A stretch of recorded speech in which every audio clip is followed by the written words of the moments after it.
Today, we will be reviewing the Star Wars Return of the Jedi Jabba's Palace. Now, this is the vintage collection release of Jabba's Palace. Now, when I say vintage collection, what does that mean?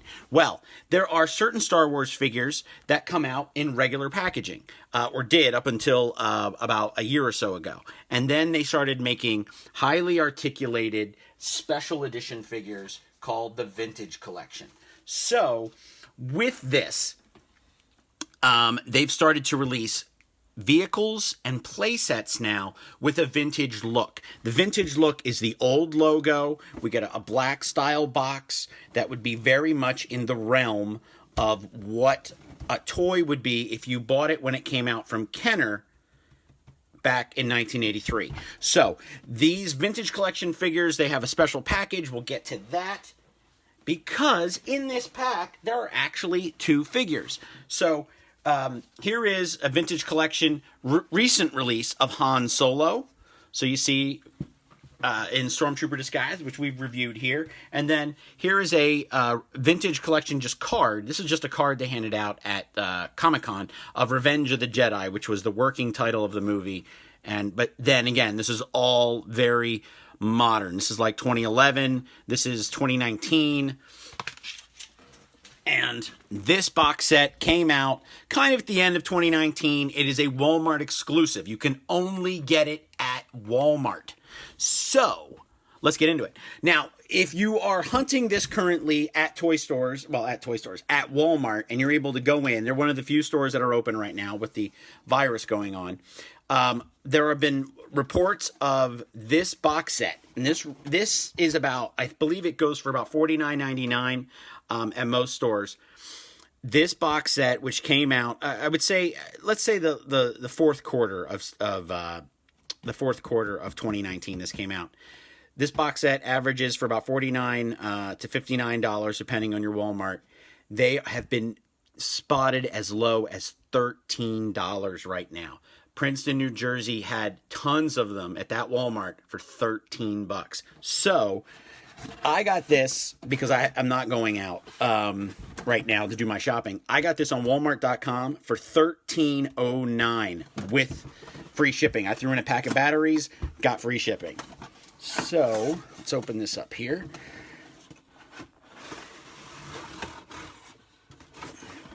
Now, one thing that you have to be mindful of if you're buying this box set in the stores is make sure yours is factory sealed tape on the box, because the figures inside have been reported for being stolen. People are just going in and taking the figures right out of the pack. Maybe they're buying them, I don't know. But here, I'll show it to you. So this is what you get inside. This is how it looks. So we've got stuff that's taped into place. Here are the two figures. And then we have these pillars. Maybe these just pop out. Nope. So, cut it open with a knife, but we will cut it out here with some wire cutters. I prefer the wire cutters because it's a quick snap. So here we have our two archways. Ooh, look at this. Did not expect this. So this is the one side of the archway. But then if you flip it over, we've got details on the back side. So it's kind of interesting that they didn't fill this in. But I appreciate Hasbro for going that extra mile and giving us the back side of this world. That's awesome. Love that. Let's flip this over here. I'm trying to preserve the figures as best as I can, and I'll get into why I'm doing that in just a second. Okay. Now, here is the backdrop. Now, the very interesting.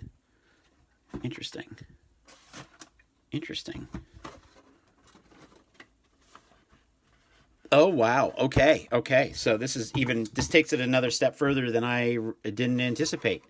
How can I cut these out of here? So here we have the base, and then, here we go. So let's just put a little knife action in there.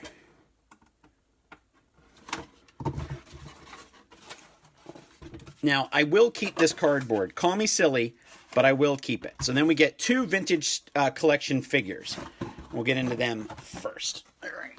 Now, The vintage collection figures, as I'd mentioned earlier, are in the style of the old Kenner packaging. So this is something that's very important to me as a collector, because when I felt that back in 1995 when they re-released the Star Wars line, they should have just come out like this. They should have just done this. Better articulation, better figures. This is how they should have come. It took decades to get... Yeah, actually it did. It took decades to actually get to Hasbro to re-release them in this style. Now, maybe that might have been a Lucasfilm thing. They wanted their own unique thing. They wanted to break away from the Kenner logo, but now they've got Kenner logo on there. So who knows? It could have been politics. It could have just been its own thing. Who knows? So why do I want these two figures? Well, first of all, this is the only way you can get these two figures. It would have been nice if they would have left the cards punched. And that's a little doodad that's right here. It would have been nice. I wanted these two figures because this is the most modern Han Solo. So we'll bring him in here so you can see his face. Nice Han. I would have maybe done a more slicked back hair kind of Han. So we do have that, and then we do have his binders, and then binders here. And then now, if you're wondering why we have these little binders and then this big binder here, is that when Han was inside the carbonite, he actually had the binders behind him holding his arms back from when he was frozen. So that's why he comes with these binders. Now, if you can see it very thinly, this is actually the Han Solo in carbonite. So technically, in some respects, you are getting two figures. You're getting Han in carbonite and you're getting Han. They did do this, and it's a shame that they didn't have the original picture of the original figure here on the back. They did do this years ago when they started the vintage collection. Here's a vintage Obi-Wan where they actually showed an older figure of what it was an homage to. They didn't do that with this. Now, in the old Power of the Force line from Kenner, they actually had a Han, and he would pop him out the back. It was the no-neck Han. He was terrible. Just terrible. But essentially, I think I found Han first, and then years later I found a loose carbonite. So I was actually able to complete the figure, but no-neck Han was easier to find. Reyes, he's a character that's in Jabba's palace. He is, I guess he dies because he was on the sail barge at the end. But fantastic. Look at the design here. Look at the eyes, the mouth. This is so much better. But then I'd like to say it's so much better than the original, but the original was such a fun figure. It's such a cool, crazy character. I think I have like 3 or 4 of them. And we have seen different versions of this alien species in the Clone Wars and such. So really, really nice card. Now, why would I want 2 of these? Well, first of all, I'd like it to get another set. And I've kept my receipt from Walmart.com that, in fact, in case I find 2 more, I'll buy them for $13. I'll return one, get my money back, and then I'll, off of my Walmart.com receipt, and I'll be able to get the thing for half price. I'll get some money back, which is a smart way to do this. I mean, I have done it before, but I got it. So the neat thing, why do I want another set of these? Is first of all, these 2 figures here I feel as if are going to be very easy to find, because with the low price drop of $13. People are going to be able to grab Han and Reyes over and over and over again. They're going to be everywhere. But if you notice, if you want to put him in the carbonite here, you have to take him out of the pack. I love Han in carbonite. It's just such an iconic, unique Star Wars moment that I've actually ordered the Black Series version of just Han in carbonite. And he doesn't even come with Han. It's just Han frozen. So it's like, I think it may be one of the cheapest Black Series figures that's not a miniature character. Yes, I am wearing a Star Wars Band-Aid. It's Finn, by the way, just in case you were wondering. Yes. It's Star Wars Day. So let's put this together here. So another nice thing that they've done is they've gone back and they've really done the instructions in the style of the old Kenner instructions.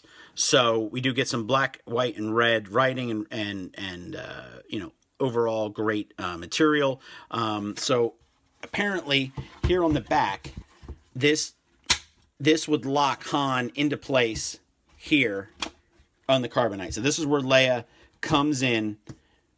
He drops, so you would go boom, and then he would drop down and he would lean up against the rock, and then you would have him. So the nice thing is that we have these, and you really had to look, and until the movie was released letterboxed, as well as in high definition.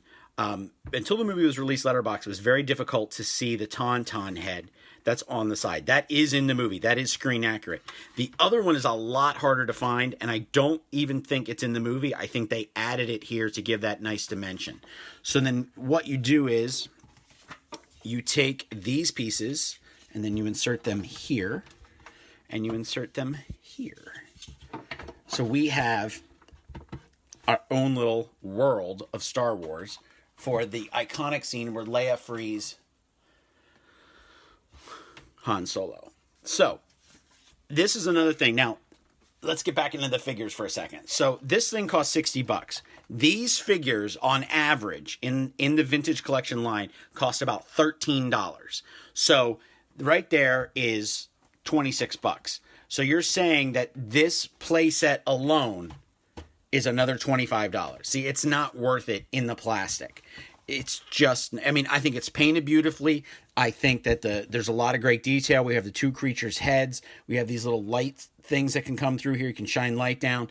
And then, like I said, we do have this extra world on the side, but nothing on the back. So why didn't they add more details here to the back, or just have a second piece that would come over it? So I think that if I think if I paid $60 for it, I'd be very upset. I think it's I don't think it's enough for $60, and especially when you have some of the vehicles that we've had recently average in about $60, $70, you have to wonder, well, that's a vehicle. It moves places. It comes with no figures. This is $60 initially. I don't know. So if I get another one, I thought what I could do was I could get more pieces out of this, and I could, make Jabba's palace, like a little bit bigger. I could turn it this way. I could add that extra, have these for corridors and hallways and such, put them like this, really make it like a bigger playset, especially for toy photography. And just because it was Han in this movie doesn't mean Jabba doesn't have anybody else around the corner. So that's another reason why I think that getting another one would be great, because then you could put these pillars, use them in photography, use them in, do something like this, where you could have 2 or 3 down a hallway and do something of this nature. Well, that one would perfectly work that way. But then you could do some sort of photography of that nature where you could do hallways and such, adding more to your world, adding more to the playset and the figures themselves. So I guess you could kind of do it that way too. So I guess you could you could set it up like that if you really wanted to, and really just play around with it. So what we haven't done yet is we haven't put any figures into the actual shot. So here's an original. There's an original Kenner Greedo. If you notice on our Instagram, I had cleaned him up. He was very dirty. So there's an original Kenner Greedo. Here is Sarko Plank from The Force Awakens, a fabulous figure of a character that you saw for 2 seconds in the background. So this gives you some scale. And then, of course, since it's Star Wars Day and we're celebrating, we have our favorite background extra, Constable Zuvio, the Constable of Jakku, is right there. And then he's a smaller figure than most, but I figured to make him look a little bit taller today, we'd add some Jawas to the shot. So here is, to give you some scale, this is what you're dealing with this playset. I think it's a great playset. For $32 and 2 figures, I feel like I got my money's worth. Whereas if I would have bought this for $60, I never would have taken these out. Now I'm trying to hunt down the other figures so that another set of these, and I've got people looking for me and stuff. And once, I know I can go to Walmart, but at this point, I'm not going to risk going to Walmart for a toy. I'm going to risk going to Walmart for diapers, food, that kind of thing. And right now, I don't need any of those things. So I think it's not worth the price point of what it's set at. I know Hasbro's trying to make some money, but when I've seen these rot on the shelf for months and Walmart has no way of marketing it, I was ready to pay $60 for it the day before Force Friday back in September. and they wouldn't sell it to me because it wasn't in the system yet until the next day. And I'm like, well, I'm not coming all the way back here to this Walmart. It was pretty far away from where I was to pick it up. I went to my Walmart. They didn't have a single thing out that day for Force Friday. So it's another problem that Hasbro really has to address, is that when they make deals with the big retailers like Walmart, you have to put these out. Like, I don't know if they're just, you have to send them the big skids with the big, you take the cardboard off and it's already on display. Maybe that's what they have to do to actually get the fans the toys that they want. It just doesn't seem to happen as easily as it should. So, thank you for tuning in today.